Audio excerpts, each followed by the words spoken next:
Good evening, everyone. Welcome to Recovery Unplugged Live. I'm John Spalding from G1NBC Live. We have Amy McCorkle in here, the star of the show, the interviewer extraordinaire. I don't know if I would call me a star, but Well, when your internet's working, you are. And we have Sophia Louisa Lee. Is Lee your last name? Yes. Okay. Gotcha. And so we are here tonight. Everything looks good so far, Amy. So what's new with you? Lots of news coming down this week. A festival that I can't say which one, but Louisa might know which one it is. Nominations are supposed to be coming this week, but I can't say. Anything else? But there also ICFF official selections are being announced at 8 p.m. live on the internet on Friday, kind of like a la the Oscars. Okay. And this weekend is, as you know, the Indie Gathering. They went virtual. I know why they did it. I know why they have to do it that way. But I hate it because Letters to Daniel was there, and you know that was almost one of the first that was like the first place where I was able to get people from there to be in my production, right? Like actors and crew and you, and I met you like by association, right? It was like Brandon was from Indie Gathering, and when we shot Broken, we did interviews for you to go on G1NBC, and that's how we knew each other. Right. So, but then AOF was the next one, and you know, so far so good. It's going this summer, and it's exciting. Good. I'm looking forward to it. This will be my first AOF. Yeah, you got to enter something. Oh, they have. I want to say now if your kids have any artistic ability, like sophisticated artistic ability, we're cutting shapes. Well, you know, I could show you what. Okay, they're looking to do an art show of gifted young children, whether it's poetry or art or, you know, anything like that. Photography, if they're good at photography. Excuse me, I'm joking. They've taken some pictures of my armpit. Well, abstract art there, huh? Right. That's what they're looking for. But Dell, as always, is right. So, the rewrite of Letters to Daniel, the TV series, is finished, and the editor who went through to look where if I had little grammar mistakes or was missing a word or missing letters, and she said it has much more depth, and you see more of Missy's side of the story. But we're taking a lot of dramatic license to protect people, right? So, but I had to learn how to write a TV series because it's different from writing a feature script. Right. I can write a really good telepilot, which is like a movie, but I've got to create characters, raise stakes. You got to do a lot more in a lot less time. Mm-hmm. And especially if you're new, because you don't have $100 million budget. They're just not going to put $100 million next to Amy Lee McCorkle's name. So, and you have a little bit more flexibility to do backstories, right? With episodic shows, you can do a little bit more development. Yeah. The way we're doing it is, well, I don't want to give too much away because, you know, this episode is really about Sophia. And well, we want to hear. We want to know, Amy. No, definitely, I want to know. But we are also in very early pre-production of The Guardian, and I can announce that Missy is one of the producers, and Annabelle is one of the producers, and so That's exciting. Good. So before we do that, I have a question for you, Amy. Tell us a little bit about, before we get into your interview, tell us a little bit about Sophia Lee and how you met her and how this interview kind of came about.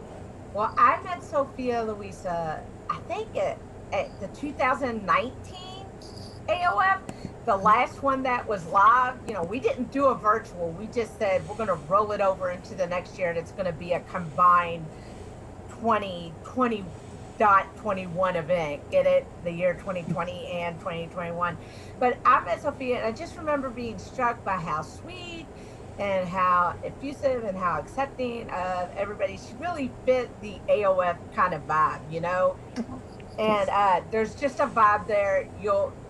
You'll experience it as soon as you get there. It's just like they embrace you, and you're one of the family. Especially the way they're looking at it this year is like people who submit the film and people who were a part of the film, and they come and they experience it. It's like, even if you don't come every year, I told Bart, remember we had someone named Barbara Ehrentrue on here, and she wrote a poem. I told her to write a short script, and I did a short documentary, very low budget, 0 budget documentary, and about her husband, and they embraced her, and it was like this once in a lifetime experience for her. It's one of those things where it's either a once in a lifetime experience or you're hooked, because they just, the thing about the thing about Sophia is that she's incredibly talented, and she's like, she doesn't just act, she doesn't just write, she is very creative, and she had her daughter Olivia makes jewelry, and I've seen 2 of her videos. She helps her daughter produce her videos that her daughter writes and sings, and it's such a lovely thing to see this mother and daughter create together, and it's all this love, and she was in Old King Cove, so Gotcha. Is she in the trailer? I don't. Did you make the cut for the trailer? I did for like a second. All right. So it's hard for me to catch because it goes by so fast. We're going to watch the Old King Cole trailer right now. I'm going to meet you guys, and we'll watch the Old King Cole trailer right now, and then you'll be back and get ready to do your interview, Sophia.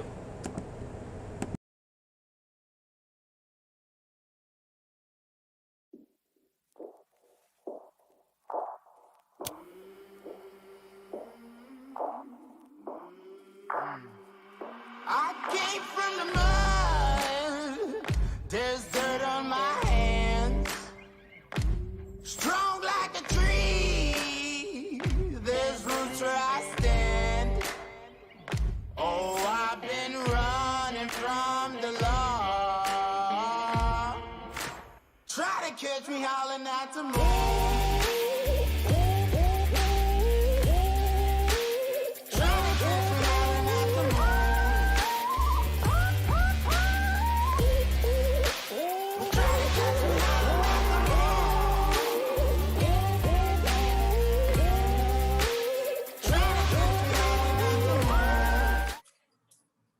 Tonight we have a very special AOFer with us in Sophia Louisa, award-winning screenwriter, actress, and producer.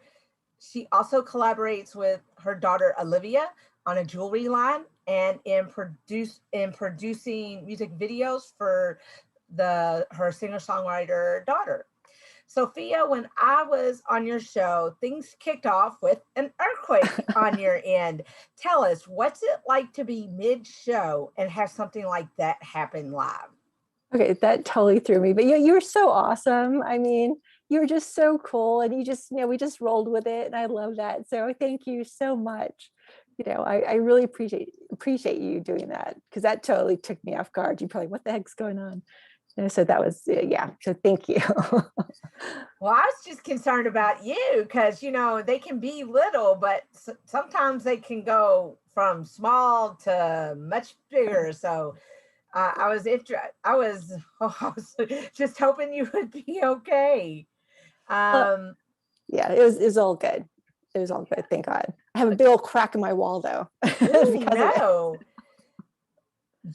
As we said at the beginning of the show, you recently acted in Old King Cole with our mutual friend and mentor, Del Weston. What was that experience like? Um, it working. First of all, Del is just awesome. He is. I mean, he has like the biggest heart of any person I know, and he just exudes love and creativity. And he just, he puts himself out there to get things done, which I love. I think it's just so awesome. And so when he was doing this film, it's so funny. The part he wrote that I was in was not even in the original script, and he felt like it needed something more.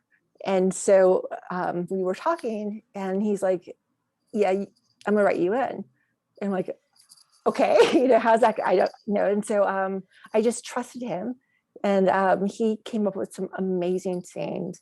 And I had a day shoot, and Annabelle was directing those scenes, and she was just incredible. And when I was studying the lines, I was going one way with it, and she just totally took me this whole different direction, and I was just going with it. And it was so much fun, and working with Del was so awesome.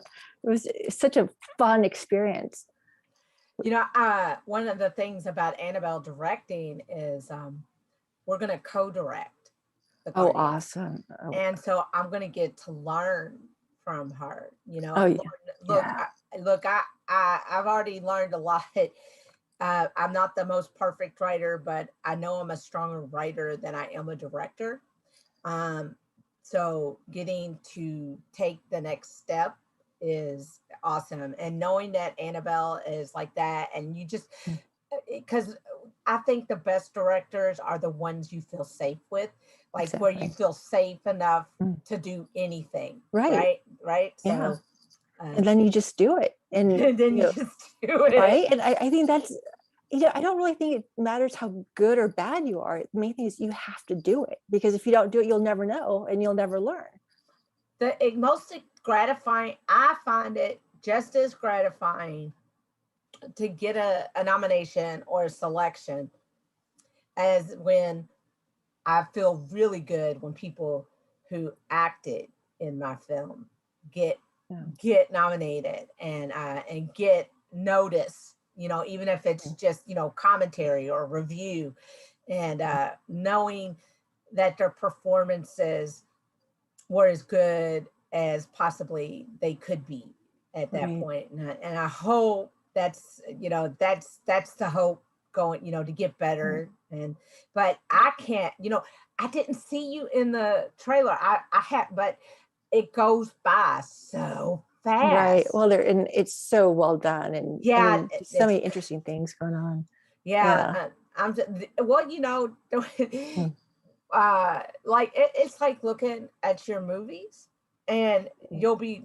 I have seen Letters to Daniel many times, but not on the big screen. Only twice on the really big, and I did once in Vegas with a premiere, and Del was there, and it was oh God! It was, when you see your movie, I'm going to tell you, if you haven't seen your movie up on a 60-foot screen, you haven't lived, because it was just so amazing. I can't wait to see. When you went to AOF in 2019, were you there with a script? Were you there with a movie? What was the? I was there with a pilot script, and I was only there for 3 days. I wish I could have stayed the whole time. But I met so many wonderful people, and I was so excited. But it's funny, having met Del, and like that circle of people, it's been so inspiring. It's like everyone really just inspires each other, and everyone works well together, and it's like this magic, I guess, and everyone's doing something. And and because of Facebook, I've met so many more people who go to AOF who are just constantly creating, which is Yeah.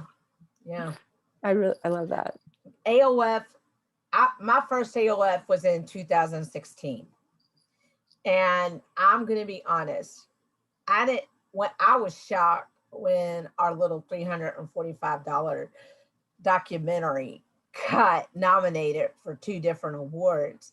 I was like, yeah, this is you know how when you watch the Oscars, you go, oh, well, the win is in the nomination. You know, I didn't expect a win. And I remember sitting in, because we were at the Westin in Pasadena. And I remember thinking, when my categories were like near the very end, right? And everybody at my table had won who had a nomination. And Rich McKee leans over to me and says, "You're going to win. You're about to win." I said, "Don't jinx me." I said, "Don't say that." I said, "I'm not going to win. There's movies that are better made, better production value. I'm the worst narrator there ever was." I narrated that documentary because I didn't know anybody. I did everything myself, and it was more like a slideshow. And he said, "You're going to win." And the category was best social commentary. So it wasn't like it was best cinematography or best editing or anything like that, but it was best social commentary. Right. And it was my life story. So that's awesome. when they said the runner up, I said, well, hell, you know, crap. I'm not going to win anything, right? And then when he says letters to Daniel, I was like, oh, now I got to go up there and actually say something. So I was very emotional. I don't remember what I said, but one of the people I was sitting at the table with recorded the acceptance speech. And I was like, I don't remember any of that. It was just like, I remember giving Dell a hug, but I don't remember anything else about that speech. Well, good to hear. So, recorded it. But it was amazing. And did you win, or were you nominated, or did you come to take advantage of the opportunities? I just went to go meet people, and I did not stay for the awards dinner because I could only stay 3 days because I had other commitments. And but yeah, so I left like the day before the awards dinner. So I'm gonna. So I don't think I won. Okay, well, but I'm gonna say, I think you should go this year. And this year I plan on going to all of them. Yeah, right. I plan on going to all of them. So AOF is January. Just so everybody knows, here's the plug: AOF MegaFest and all the festivals that happen within the MegaFest are July 26th through August 1st. And so, like, I have written questions, and I was just getting lost in the conversation. Oh no, I love this. I love it just going. That's so cool. No. Your script, MOB, is doing great on the festival circuit. What is it about, and what is your ultimate goal with it? I want to get it made. That's my goal, and my goal is to hopefully get it made this year. I don't want to give it away because it has a huge twist. What's MOB stand for? Well, it stands for Mail Order Bride. But it's not what you think. So, no, and it's a thriller. I noticed you were a finalist for a Writer of the Year award with the Annabelle's The Most Important Films contest. So I did see that. I was very excited. Yeah. So we'll see. And I have it with some different people, and but that is a goal, to get it made. And I think it could easily be done on not a huge budget. But I'm excited. Look, I've made 24 films, if you count Letters to Daniel. Wow. And they're all under $1,000 except Letters to Daniel. Wow. And so the next step, I think you'll agree that the beautiful thing about AOF MegaFest is that it's like a free market of opportunities. They don't walk up and make you promises and hand you things, but they make them available for you to go out and get. So if you come in this one place with all this wonderful stuff, you, like you said, you came to meet people. That's what festivals are for. They're to meet people, they're to connect with other artists. Exactly. And they also have and if you have a movie, they often have I think AOF always has distributors there. I've pitched distributors before.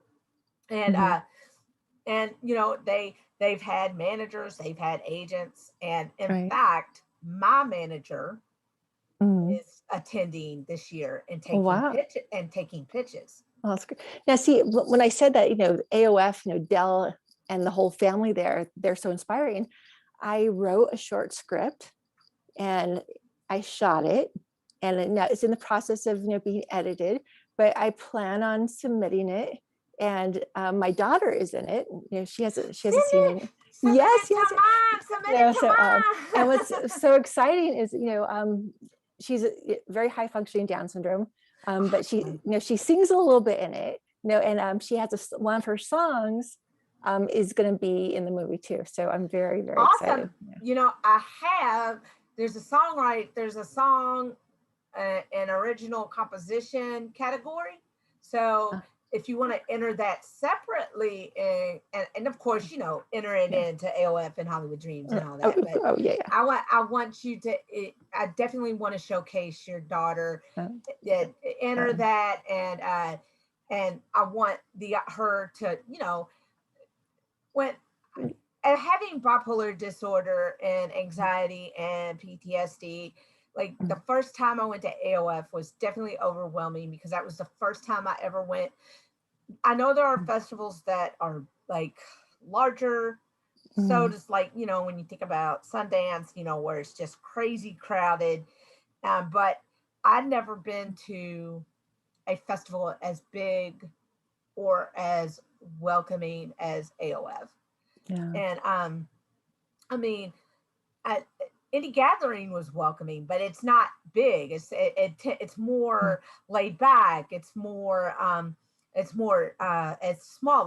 It's like AOF is like Indie Gathering, but like I feel like AOF is seeking to give you a certain kind of experience and to get and when you've got 50 different seminars from all these brilliant people, you can get educated in a way that you can't on film at other places.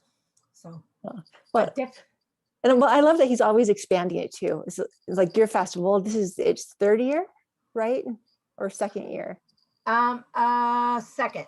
Okay. And it survived COVID and to make it to its second year. Yay! That's awesome. Well, so you were talking about art a little bit ago. One of the things I also do is I paint, and there was a part of my life where that's all I did. You know, was paint, and I had galleries, and and so when my mom passed away a few years ago, 2 years ago, I started painting again.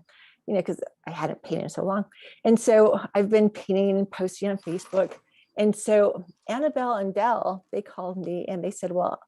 And then I submitted some of my artwork to the festival too, because I was part of it. And they said, well, we would like to exhibit your work at the festival this year.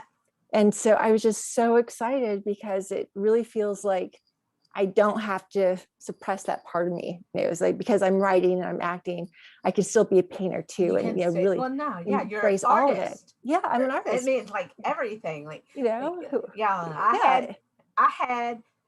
I actually saw this person on Facebook because we were connected on Facebook, and it was a picture of him and his wife. And I remember this man saying to me at a festival, you will never get Letters to Daniel made as long as you insist on directing. What a schmuck. And I was like, but he's well known in that circle.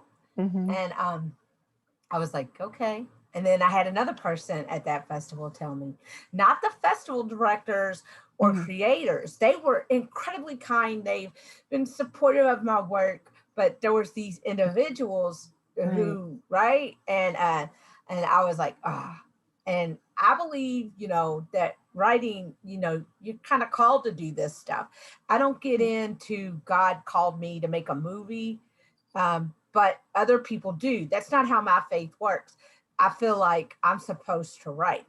Mm. And I was like, if I could do anything else, if I could, initially in high school, I wanted to be a lawyer, but it was just too much. And art was where I feel like I felt most comfortable. I felt like where it was like spiritually, creatively, whatever, that was the best fit. And these people telling me, you can't do it. I won't say what I was thinking. Right. But like internally, I submitted to this festival, even though I said I swore I never would again after experiencing that.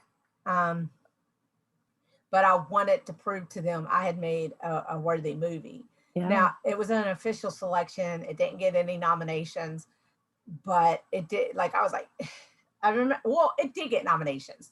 We got like the popularity vote nominations, like actor of the year, actress of the year, and I got nominated for director of the year. Yay, that's awesome. That's great. None of us won, but I mean, it's hard to win the popularity vote, but it's hard to win a juried vote, and it depends on what the festival is about and what it's looking for. And, But you did it. I mean, you made it happen. You took a thought, you wrote on paper, you turned it into a movie, and you put it out there. My lead actress has been nominated 4 times. Oh, that's awesome. I had my supporting actress, was she nominated? Well, Jenny won an award of recognition at the Indie Fest Awards. It's not like a festival, but it's like where a regional Emmy or the Accolade competition, where it's a real stringent scoring thing, and you're really competing against yourself. And if it reaches a high enough score, you get. They have different levels of awards they give out. Oh, cool! That's great. And we got one for the film. We got one for disability issues. We got one for lead actress, supporting actress, and supporting actor. So that's great. Well, that was that. But this isn't about me. Let's talk about you. But see, that's just, film is such a collaborative effort. If you're an artist, it's like you need that other energy from other people to really make something happen. So yeah, it's never just about one person. It's always about, the nucleus of many coming together to create. Okay. That's awesome. You also have a beautiful and talented and sweet spirit of a daughter. As you said, she has Down syndrome, but like me with bipolar disorder, she has big dreams and is doing everything she can to make them a reality. Can you share some of this with us? She loves to sing. She writes songs every single day. She nonstop writing, like every single day she's writing something, which is awesome. Her latest song just came out a couple weeks ago called Christmas Cheer All Year. Because she wanted a Christmas song that, keep people, the Christmas season, everyone's up and loving and happy. And she just wanted that to go all year round. So we're going to work on a music video for that. She does this like poetry slam, but the way she does it is just like so unique. I have to record that. They have a spoken word category. Oh, do they? Oh, I have to look that up. Yeah, like they have a spoken word video category, like 5 minutes or less. Yeah, and she'll improvise. She'll just start improvising, and what comes out of her mouth just sounds so awesome and sometimes so profound. And it's like I wish I had a camera on her every time she did that, because it just comes to her, and it's just so awesome. So I'd really like to. She's sitting over there, but she has her headphone. She's typing. She's writing a song right now. We'll have to have you on again and have her and play one of her videos. We'll just have to. She'd even do it live for you. She just goes right into it, and it's awesome. It's like she has no fear. She'll just do it. Okay. what's it like to pursue the Hollywood dream while balancing that with everything else you do?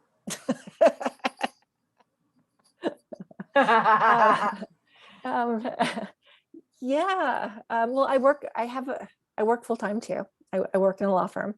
So I guess that really, I guess it helps. Well, that does pay for everything, I guess.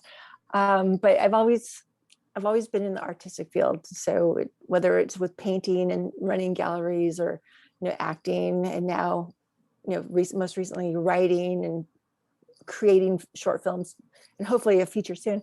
It's all about balance. And sometimes it's not always easy. Sometimes it's like I have a choice. I could either go for a hike for an hour, or I could write for an hour. And maybe, yeah. And it's hard because it's like, I tell people when they tell me, oh, I work, this, I'm like, well, I have a mental illness, and it's not always easy to even get out of bed or wash my hair. But, I got the same 24 hours in a day, 7 days a week you do. The fact is, you just have to sacrifice in some places. Right, you do. You have to make choices, and thank God we have choices. Hopefully we'll always have choices, but I won't go there. Yeah. Okay. My mom as a teacher, my mom puts it like this: you always have choices. You just don't have choices you like all the time. True. There you go. That's a good one. But it's funny because, someone just asked me, it's like, so how come you don't have a boyfriend?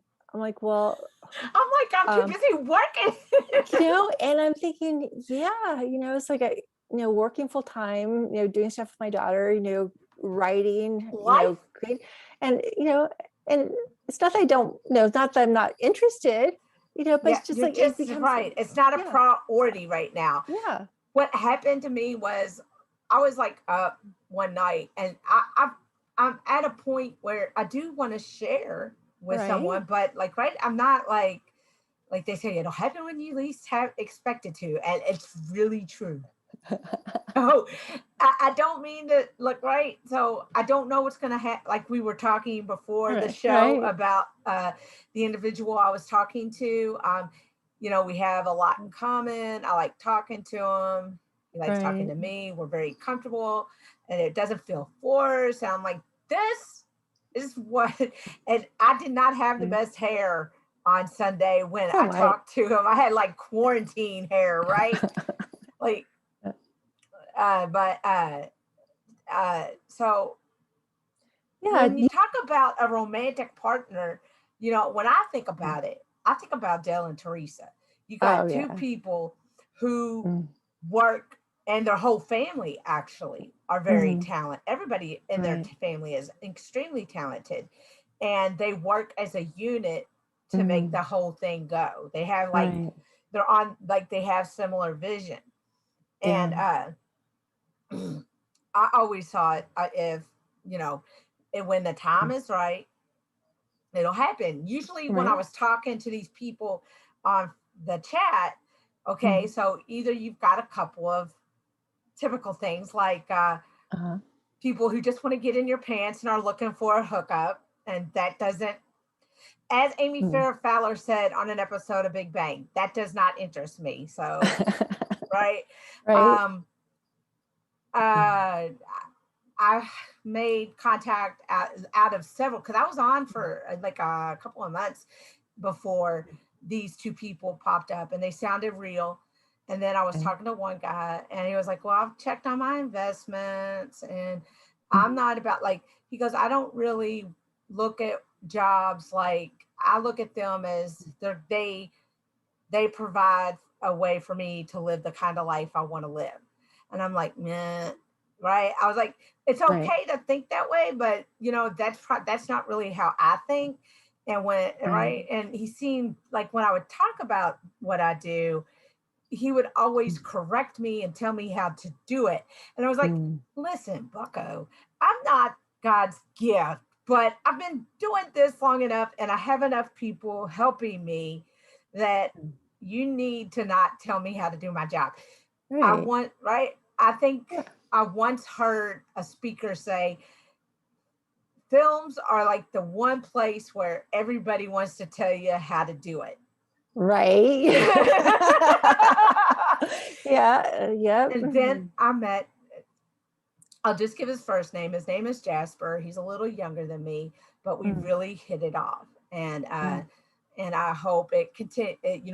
I'm not marrying us, but I'm looking like forward to just like where I'm interested to see where it goes. Right. And this is the first time it's been that comfortable in a long time. That's nice. But Good. I do know you don't. It's like I would say I want someone to share this with, not that I need it in order to make it right. Huge difference. Yeah. And look, you've got a daughter. It's like I said, my life is full. My life is rich as it is. Right. But it's very nice to have that extra component. So it is. Yeah. It is nice. And when you see people and actually making it work, don't get me wrong, relationships are hard. Yes. So anything worthwhile, it's not, takes effort. Exactly. But but there's still, I figured there are things I wanted to get done right now. And if I went out looking for a relationship, I wouldn't be able to get those things done. So I figure, let me, I want to have these experiences, and who knows, maybe I'll meet someone along the way. Right. But I'm having so much fun, just like explore, the script, it's like every rewrite, it just gets better and just gets better. Then I have this other script, about two sisters who are jujitsu players. And it's funny, this other script was actually inspired by one of the actresses I met at AOF. Which one? Which actress? Yeah. Oh my God. It's like I've seen her face. She worked with Dell in a movie too, the one with the really pretty red hair, Shannon Murray. Right. Yeah, the one who won Best Actress. Oh my gosh, she's so, and she just, she did Ragdoll. And she's just such a sweet woman, and great personality. And then when I saw Ragdoll, I ended up getting this idea for a film, and I just wrote it with her in mind. And it's just like, wow, and that's going through some rewrites. And it's one of those things where I would love to have it made, because it has a lot of, jujitsu fighting, which is, the core of AOF, a lot of action type stuff. So, I would love to, meet people who, do fight and be able to get this, because it's about two sisters, and it has to deal with COVID, and, and has deal with issues that everyone's dealing with right now. Right. And so it goes back to AOF about you never know who you meet and what opportunities can happen. Right. I met Mark Manis and Clint Gage, and Mark Manis is probably one of the greatest directors, cinematographers you're going to meet. His film, he was there in 2016 and 2017, I think. 2017, definitely. It Knows was his feature film. It was a psychological thriller. Oh God. And without a doubt, the most disturbing thing I ever saw. Oh my God. But what I like, great writing, great acting, great message, because it was the message hidden in all of this was the effect of PTSD on the adult. After, from when they were a child, what happens after when they become an adult.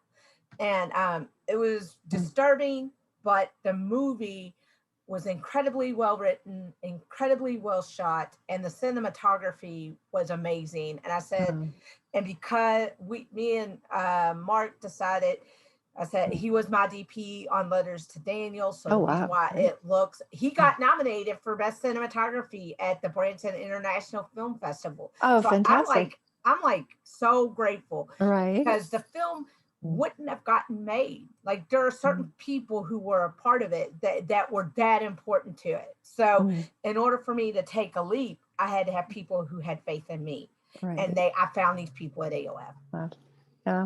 That point you're making, like you met Shannon and you saw her movie and it totally inspired you to create. That's the greatest thing about AOF. It inspires you to create. Right. Yeah. So, and how, Dell and Teresa just do it every year. It's just like, wow, they just pour their hearts and soul into it, which is so awesome. Yeah. Yeah, I love that. Okay, so let us switch gears a little bit. Mm. Have you ever been directly or indirectly impacted by serious mental illness in your lifetime? Well, my mother was bipolar, and Wow. yeah, and I grew up with that, and this was, you know, it was hard because, you know, she was a single Yeah. mom, and she was a really young mom, you know, just a very young mom. And it was during a time when people really didn't understand it. And it was like something, and coming from a Catholic family, you know, you didn't talk about stuff like that, you know, whatever, you know, and so everything was suppressed. And I mean, at the time, my grandmother put me in dance class. And I think being in dance class, you know, because I was like 7 years old at the time, that was like my saving grace, because I found like a creative outlet, because no one knew how to talk about it. And so there'd be times when mom would be like up all night, and there'd be times she would just take off, you know, and you know, a lot of times, you know, she would get picked up by the cops and put in jail because they didn't understand what it was. Right. And I don't you think know, cops, I don't yeah. think law enforcement Doesn't- still doesn't really No. it's better Yeah. now, but I don't Yeah. think it's as good as it Mhm. could be or should be. Yeah. And I found some journals of my mom, because she passed away a couple of years ago, and young. And some of the things she wrote about, but she had, I was thinking about this just yesterday, because I had like really bad sinus headache, and I was like in a really bad mood, and I didn't want to do anything. I realized, you know, my mom had like dialysis for 11 years. Wow. Almost 12 years of dialysis, which people just don't do.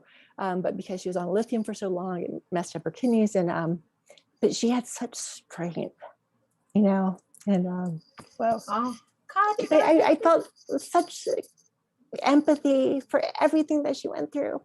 And you know, it's hard. You know, it's like it's like you really try to go out and make something for yourself, but sometimes it just takes everything in you just to get through the day. And I didn't understand that. It's okay. You were a child. How were you supposed to understand that? And the adults around you didn't talk about it because, you know, they're afraid. Yeah, they're just afraid. You know, there's that stigma. You know, what are they going to think of me? What are they going? Will they think less of me? The thing about religion, I think, when I talk about faith, I believe in God. I believe in Jesus. You know, I do.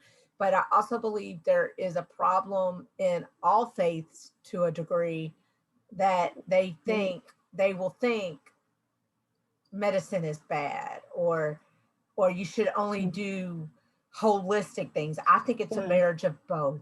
And I think for people, when I was diagnosed 20 years ago, there still wasn't very many people talking about it, but they were starting to. Like Maurice Bernard was like he plays Sonny on General Hospital, and he isn't just an actor, he's a mental health advocate now. Right. He has bipolar disorder in real life.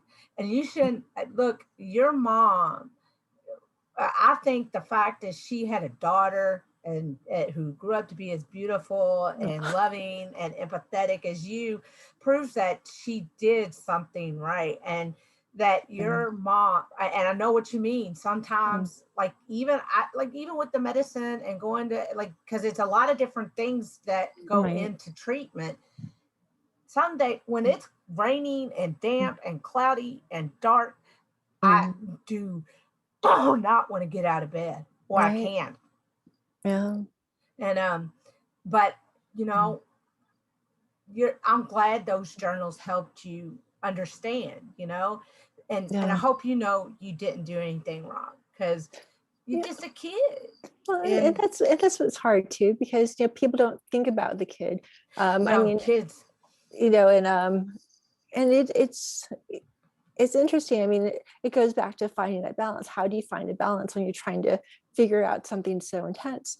And I think that was something that was really interesting. You know, when I found out Olivia, was Down syndrome, and putting her, wanting her to go mainstream, having to find that balance. And there was like such a push against her being in a typical classroom because she was labeled, and it's just so crazy how everyone says, oh, we have to unify, but yet at the same time we're so, you're this and you're that and you're this and you're that. And I was grateful for my diagnosis because it just let me know it wasn't me. It was just something how my brain was wired a certain way, and that there was an answer. And it breaks my heart when I read about things before I was born and know how people were treated, or they had to figure out how to because they just had to figure out how to knuckle through the really hard, intense times. Whether I tended to have what they call now dysphoric mania or mixed mania. That means having all the terrible depression symptoms, and then also having like racing thoughts and being sleepless and I want to personally invite you to I'm having Annabelle picked it and is screening it, Letters to Daniel. She nominated me for the Music and Film Impact Award. Oh, wonderful. And I thought, I wanted the mental health one, but I know why she did that, because the music in it is it's a completely original score. Oh, awesome. And the end credit song, and I just would invite you to come see it. Just so I'd love to. my mom and dad are going to be there. Missy's going to be there. Some of my actors are going to be there, because we're doing a showcase of part of the play version that me and Missy wrote.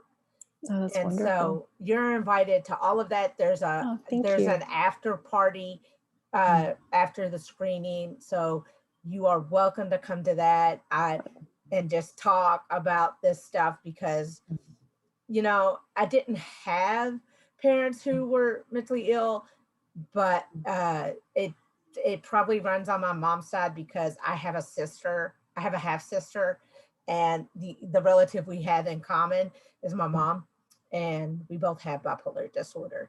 So but I've been very blessed. You are doing wonderful things, and I did not mean to make you cry with that question. It's it's I miss her, and she so I can't imagine being without my mom right now.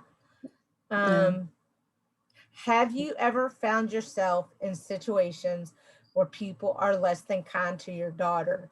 And if so, how did you handle it?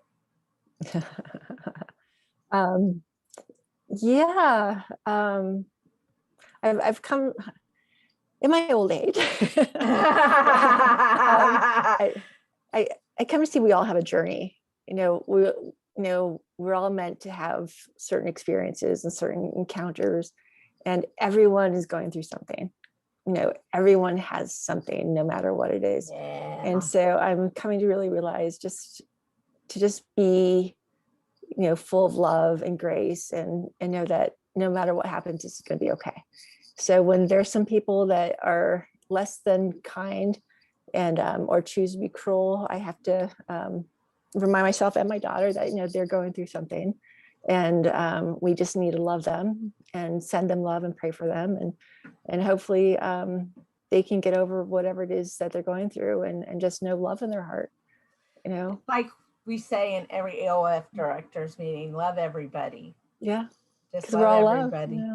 And everyone's, to say that you're not going through something, just like, okay. No matter what it is. Okay. We kind of touched on this, I think, before the show. Have you ever been attacked by the social media crowd simply for being who you are? Yeah. And so, that's, I'm not as vocal with my thoughts on social media as I was before, just because I guess people feel more apt to attack behind a screen. There's it's a beautiful thing, but it's a double-edged sword. There's a sort of a sense of anonymity when I did the blog initially, Letters to Daniel. I felt like I could say anything. I felt like I could do anything. When it came to vocalizing what it was like to live with bipolar disorder on a daily basis. And I didn't get attacked quite as nastily as you did, but I had someone call me a liar and everything else. And I was like, you don't know. You don't know. You're calling me a liar, but you're just, and I just deleted the comment and I didn't write for a couple of days. But then I just said, you know what? I can't let this stop me. Yeah, you can't. You just have to. You have to keep going. You have to keep being you. Maybe if it means finding a different avenue, or Right. I just went to a Women in Publishing Summit. Oh, cool. And they said you don't necessarily if you're an author, you don't necessarily have to be on social media. But but you do have to be on the internet. Like you have to have a website. You need to be on Google. You need to be on something where people can find you and like quantify the kind of platform you have when it comes to something like a book. So, well, there's so many methods. I mean, and how creative we're creative people. We'll always come up with something. That's who we are. So tell us about your daughter's singing and music videos and what making them is like. And can you tell the audience where we can find them? Well, I am in the process of making her own website. So I'm very excited. Of course, I got sidetracked because I was working on my little short film. It goes back to choices again. It's like, well, if choices, and I got to sleep sometime. But that's on the to-do list. That's a goal for the next 3 months, is to get the website done and to get her videos up all in one place. And so that is going to happen. And meanwhile, she's writing more songs. So what's so great about her, it's like she'll just get an idea and she'll just go with it. She'll just do it. And I love that. Oh, that's so wonderful. And it's just easy. I've seen the video.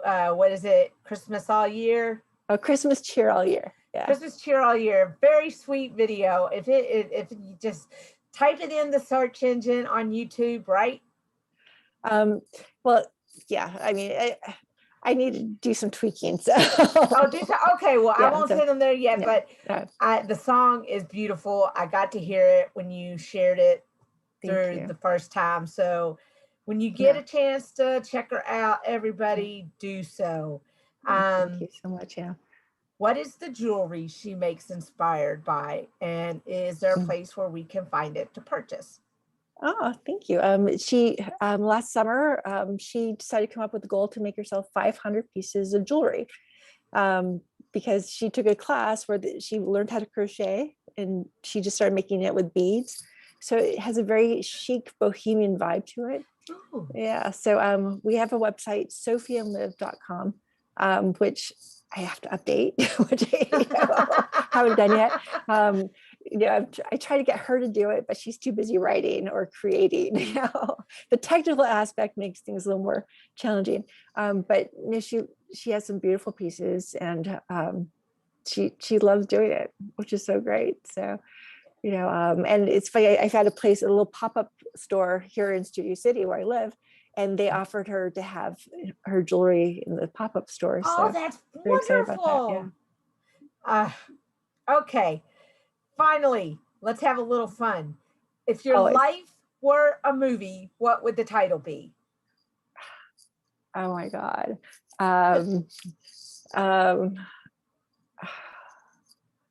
It has to be an adventure. The title of, let's see, what would it be?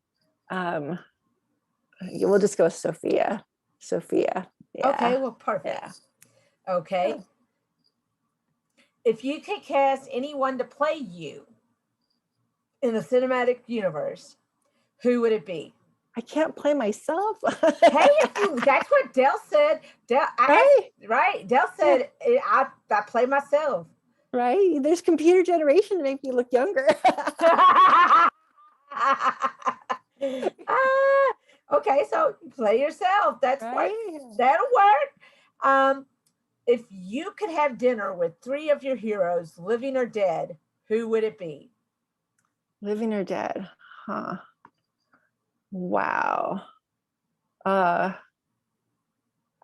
Mary Magdalene.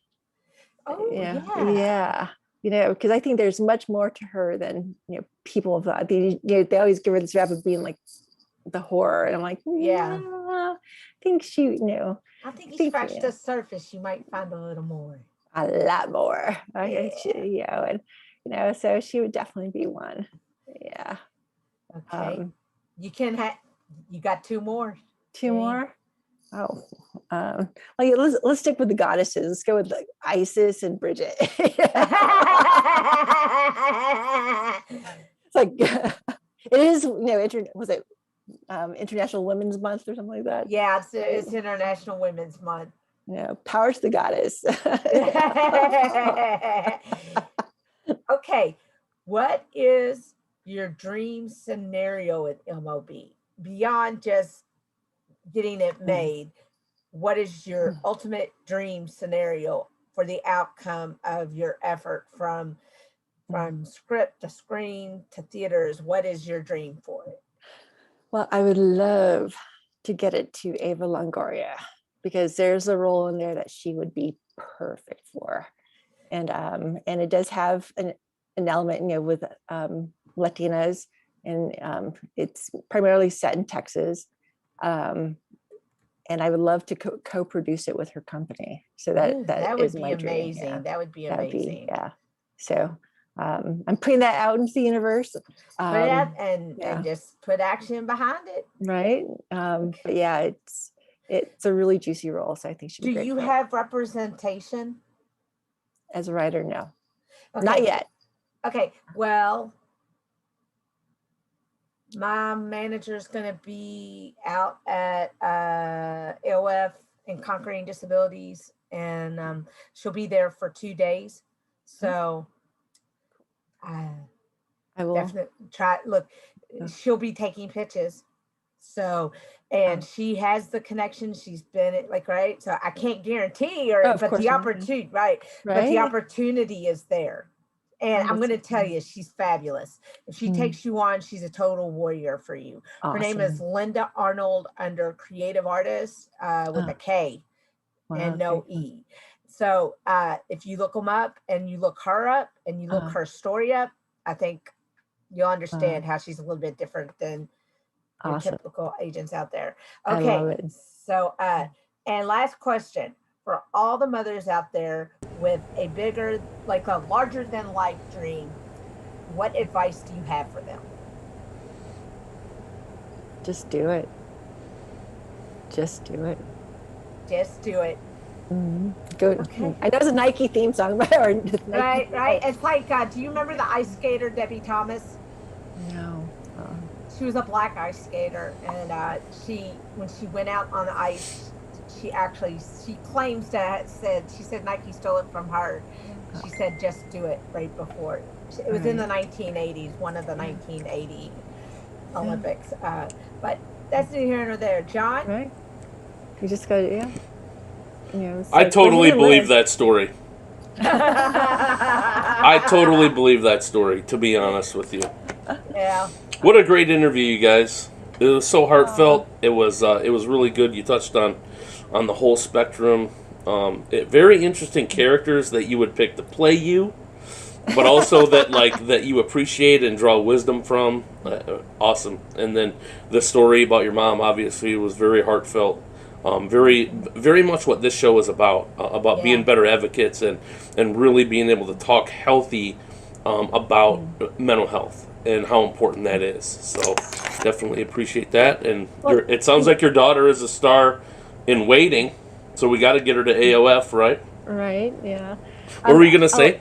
Amy, if I may, so my mom had all these journals. What I want to do is put it together as a story. I would love to talk with you more about that, from what your when do you want to talk? Next week, good? Early next week? Yeah, next week is good because there's a lot of stuff going on this Week, yeah. All right, cool. Well, we do live networking here on Recovery Unplugged Live. week. But let's get everybody out of here. Thank you you so guys, much. well, Thank you guys you. I can stay appreciate it. online. You guys can stay online and chit chat, You and then talk right now. Oh, yeah. yep, we will see it you will all. be fun. Hey, Yeah. do we have a show next Monday? I will make sure we do. There you go. Just do it, baby. All right, everyone. We'll see you next Monday with All right. we don't know who, but we'll be here. Okay. Bye, everyone. Bye. Thanks so much. Thank you. Thank you. Yeah, we can.